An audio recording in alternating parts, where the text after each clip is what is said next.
السلام علیکم viewers, welcome to my YouTube channel me and my world. آج میں آپ کے لیے قطر پروڈکشنز کے ڈرامہ عمر سیریز کی قسط نمبر 11 کا اردو ترجمے کے ساتھ اوور ویو لے کر آئی ہوں۔ ڈرامے کی طرف بڑھنے سے پہلے آپ سب سے گزارش ہے کہ میرا چینل سبسکرائب کریں، میری ویڈیو لائک کریں اور زیادہ سے زیادہ اپنے فیملی فرینڈز کے ساتھ شیئر کریں۔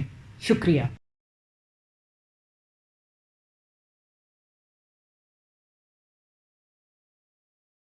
اس قسط کا آغاز ایک شخص سے ہوتا ہے جو لوگوں سے بیان کر رہا ہوتا ہے کہ ہم کہتے تھے کہ ہم ان عرب کے لوگوں سے بہتر ہیں جو بتوں کی پوجا کرتے ہیں۔ ہم کہتے ہیں کہ ہمارے پاس کتاب ہے پڑھنے کے لیے اور پیغمبر جو صحیح راستہ بتاتا ہے۔ اب وہ کہتے ہیں کہ کتاب خدا کی طرف سے اتری ہے، جیسے تورات موسیٰ پر اتری تھی، پر یہ کتاب آخری ہے جو تمام احکامات رکھتی ہے خدا کی طرف سے، یہ تمام انسانیت کے لیے ہے۔ وہ دعویٰ کرتے ہیں کہ ان کے پاس پیغمبر ہے جو موسیٰ کا بھائی ہے، اس پر بھی وہی اترتی ہے۔ ایک شخص آگے بڑھتا ہے اور جواباً کہتا ہے کہ انصاف سے کام لو، وہ حق کے قریب ہیں اور اس نے خدا کے علم کا مشاہدہ کیا ہے ہمارے مذہب اور کتاب کے حوالے سے۔ یہ آدمی ہم سب کے ساتھ ایک جیسا سلوک کر رہا ہے جب وہ ہمیں مسلمانوں کے ساتھ برابر ایک جگہ پر رکھ رہا ہے اور یثرب کے لوگوں کو بھی۔ ہم سب کے برابر حقوق اور ذمہ داریاں ہیں۔ جو کوئی تمہارے ساتھ بھی ویسا ہی سلوک کرتا ہے جو خود کے ساتھ، تو وہ کیسے نا انصاف ہو سکتا ہے۔ قبیلے کا ایک سردار سامنے آ کر کہتا ہے کہ غیر منصفانہ یہ ہے کہ یہودیوں کو ان سب کے ساتھ برابر سمجھا جائے، ہم خدا کے بندے ہیں۔ وہی شخص دوبارہ کہتا ہے کہ میں یہ نہیں کہہ رہا کہ تم اپنے مذہب پر کوئی شک کرو، تم لوگ جانتے ہو میں تم لوگوں سے زیادہ بڑا عالم ہوں اور آسمانی کتاب کی تعلیمات سے زیادہ واقف ہوں اور میں اس تنازع کو حل کر سکتا ہوں۔ البتہ تم لوگ اس معاہدے کو بظاہر تو قبول کرو گے اور تصدیق بھی کرو گے، یہ مذہب کے خلاف ہے کہ تم عہد دو اور پھر اس کی خلاف ورزی کرو۔ ہویل کہتا ہے کہ عہد صرف یہودیوں کے درمیان ہوتا ہے، لیکن غیر یہودی اس عہد کو تسلیم نہیں کرتے۔ ہم اپنی زندگی، خاندان اور مال کو بچانے کے لیے اس معاہدے کو فرضی طور پر اپنائیں گے، پر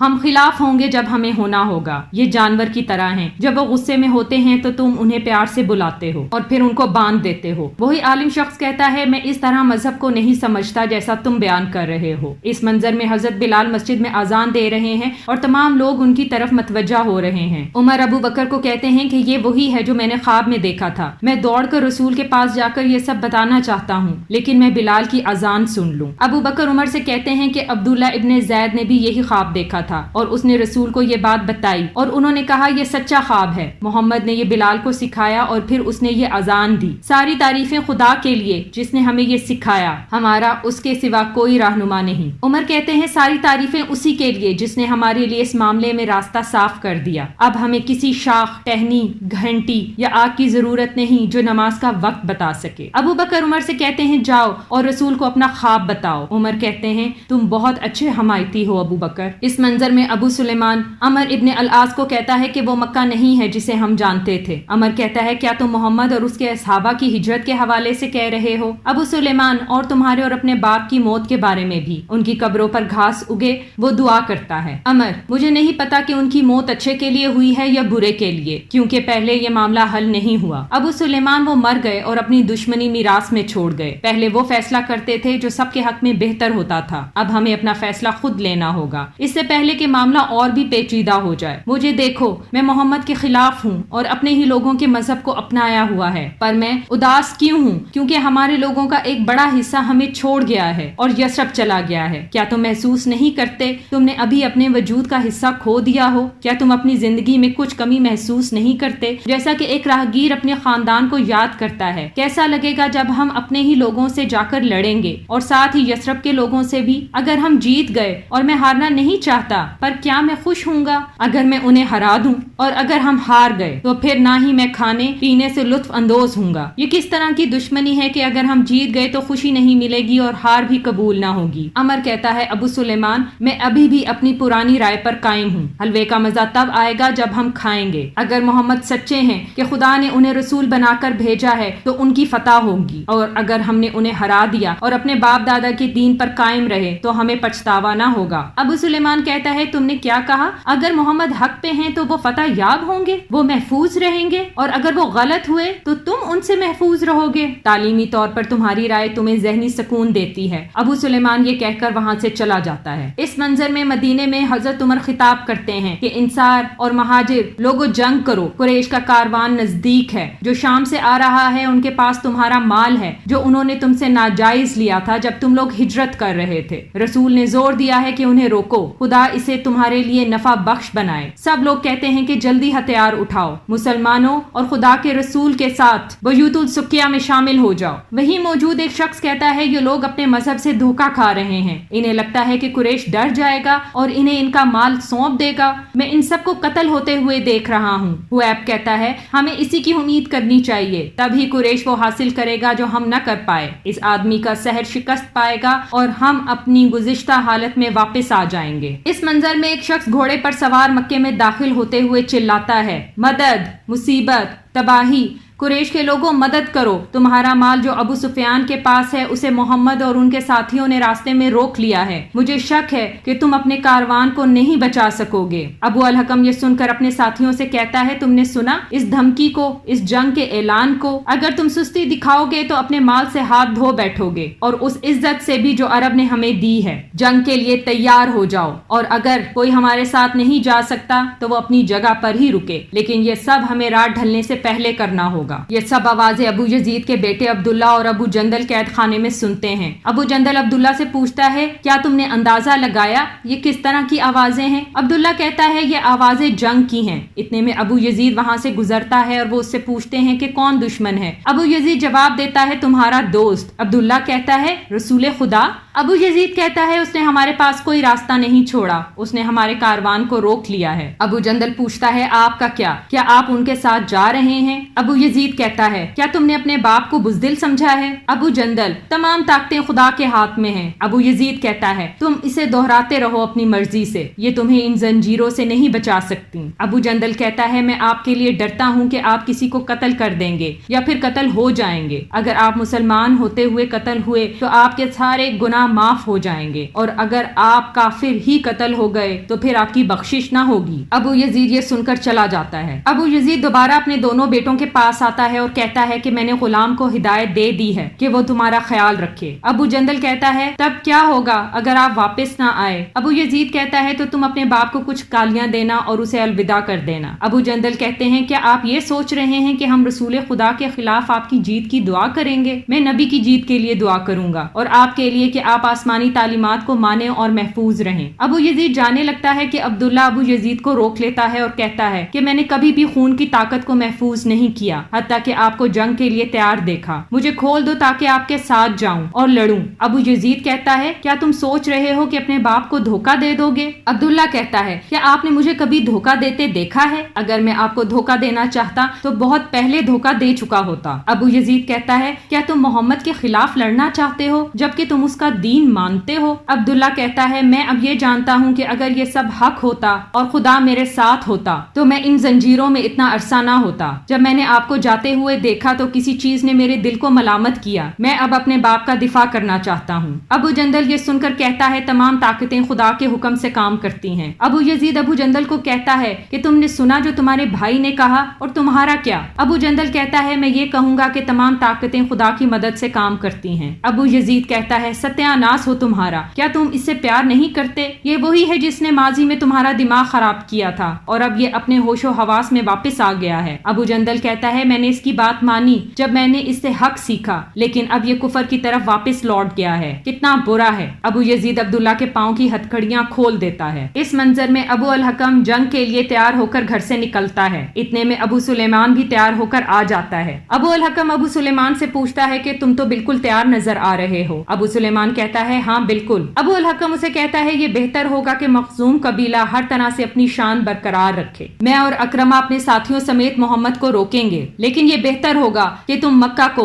بکرا ابن کنانہ قبیلے سے محفوظ رکھنے کے لیے یہاں رک جاؤ، جیسا کہ تم جانتے ہو کہ ہمارے درمیان جھگڑا چل رہا ہے، اور اگر انہیں یہ خبر مل گئی کہ ہم نے مکے کو محفوظ نہیں چھوڑا تو وہ یقیناً حملہ کریں گے۔ قریش کے لوگ جنگ کے لیے نکل پڑتے ہیں۔ ہند ان سب کو کہتی ہے کہ اپنی زمین کی حفاظت کرو، اپنی تیز دھار تلوار سے حملہ کرو، ذلت سے موت بہتر ہے، خون بہاؤ، اپنی زمین کی حفاظت کرو اور ذلت سے خود کو بچاؤ، اور کہتی ہے عبداللہ ابن ربی سلامتی سے واپس آنا۔ اسی اسنا میں ایک شخص گھوڑے پر سوار ہو کر آتا ہے اور قریش کے قافلے کو روکتا ہے اور کہتا ہے میں ابو سفیان کی طرف سے ایک خبر لایا ہوں۔ ابو الحکم پوچھتا ہے کیا ہے وہ خبر؟ میں ابو سفیان کی طرف سے تمہاری طرف بھیجا گیا ہوں، وہ یہ کہ تمہارا تجارتی کاروان محفوظ ہے اور اس میں موجود تمام لوگ بھی، تم لوگ اپنے مال اور لوگوں کو بچانے کے لیے باہر نہ نکلو، اب واپس جاؤ۔ ابو الولید کہتا ہے کیا تم نے سنا جو اس آدمی نے کہا؟ ابو الحکم لوگوں کو بھڑکاتے ہوئے کہتا ہے کہ تمہارا کاروان اور لوگ اس دفعہ محفوظ ہیں، کیا تمہیں یقین ہے کہ یہ اگلی دفعہ بھی محفوظ رہیں گے؟ اور کیا تم لوگ شام سے تجارت کرنا بند کر دو گے؟ خدا کی قسم ہم واپس نہیں جائیں گے، بلکہ ہم بدر کی طرف جائیں گے جہاں ہم 3 دن تک جشن منائیں گے۔ ہم کھانے کے لیے اونٹوں کو ذبح کریں گے، جو کوئی بھی ہماری طرف آئے گا ہم اسے کثرت سے شراب پلائیں گے اور ناچ گانا کریں گے۔ پورا عرب ہمارے بارے میں سنے گا اور پوری عمر ہمیں احترام کی نظر سے دیکھے گا، اس لیے چلو۔ اور سب لوگ چل پڑتے ہیں۔